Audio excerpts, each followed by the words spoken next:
আসিফ বলো নাহিদ বলো কিছু হবে না রে, সব শালারা বাইসা যাইবো বঙ্গোপসাগরে। ওই আসিফ বলো নাহিদ বলো কিছু হবে না রে। আব্দুল্লাহ বল। গতকালকে থেকে বিএনপির নেতাকর্মীদের বা ইশরাক সমর্থকদের এই গানের তালে তালে আসিফদেরকে বঙ্গোপসাগরে বা হাসনাতদেরকে বঙ্গোপসাগরে বা হাসিনা যেই পথে পালিয়ে গেছে সেই পথে পালিয়ে যাওয়ার জন্য যে গানটা তৈরি করেছেন এটা রাতারাতি মোটামুটি ভাইরাল হয়ে গেছে। দর্শক, ইশরাক ইস্যুতে নতুন মোড় আবারও আমরা সামনে দেখছি।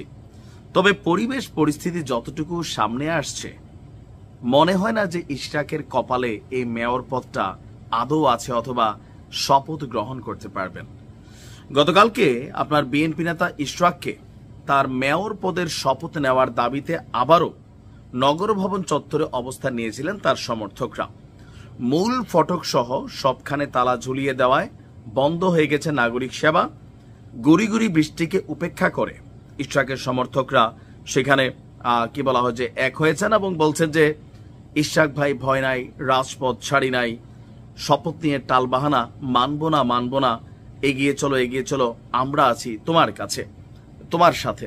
এখন এই পরিস্থিতিতে বিএনপির অনেক নেতাকর্মী প্লাস ইশরাকের সমর্থকরা মনে করছেন এই টোটাল গেমটা হচ্ছে কি বলা হয় যে ধরেন আমাদের উপদেষ্টা আসিফ এবং তার সমর্থক বা যারা আছেন তাদের কুশীলব তাদের করা একটা পরিকল্পনা, আর এটা বিভিন্ন ক্ষেত্রে প্রকাশিত হয়েছে। এখন আসলে সর্বশেষ আপডেট কি? গতকালকে ইশরাকের এই মেয়র হিসাবে শপথ পড়ানোর ইস্যুতে সাংবিধানিকভাবে সিদ্ধান্ত নেওয়ার একটা সিদ্ধান্ত আসছে, যেটা নেবে নির্বাচন কমিশন অথবা ইসি।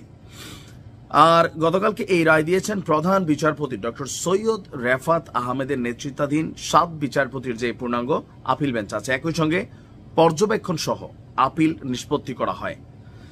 আর ইশরাকের শপথ ইস্যুতে যে পূর্ণাঙ্গ রায় প্রকাশ করেছে আপিল বিভাগ, রায়ে আদালতের বক্তব্য ইশরাকের শপথ ইস্যু পুরাটাই ছিল নির্বাচন কমিশনের এখতিয়ারধীন। আর লিভ টু আপিলকারী আইনজীবী যিনি আছেন মোহাম্মদ হোসেন, তিনি বলছেন নির্বাচনী ট্রাইব্যুনালে রায়ের বিরুদ্ধে আপিল করায় বিলম্ব মার্জনা করে আপিল গ্রহণের কথা বলেছেন হাইকোর্ট। এখন আপিল বিভাগ এবং হাইকোর্ট বিভাগের সিদ্ধান্ত একসঙ্গে পড়লে অর্থ দাঁড়ায় যে নির্বাচন কমিশনকে আপিল করার জন্য বলছেন, যা এতদিন তারা করতে ব্যর্থ হয়েছে।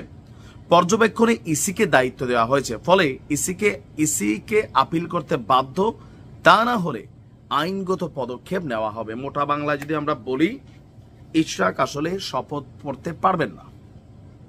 কেন পারবেন না? ইসির উপর দায়িত্ব দেওয়া হয়েছে। এখন যারা রিটকারী আইনজীবী, যারা এই শপথটাকে আটকায় দিছে, তাদের বক্তব্য ইসিকে মামলা করতে হবে। তো যদি ইসি মামলা না করে মেয়র শপথ পড়াই দেয়, তাহলে তার বিরুদ্ধে আদালতে আবার যাবে আপনার এই রিটকারী আইনজীবীরা। এখানে বিশাল প্যাচ আছে। প্যাচটার মধ্যে হচ্ছে যে এই নির্বাচনে ইশরাক সেই 2020 সালে 3 মার্চ তিনি যে মামলা করেন, সেখানে কেউ কেউ বলছেন যে তিনি এটাকে অবৈধ নির্বাচন দাবি করেছেন। আরো বিভিন্ন ধরনের বক্তব্য আছে, যদিও এগুলো নিয়ে নানান ধরনের কাউন্টার হচ্ছে।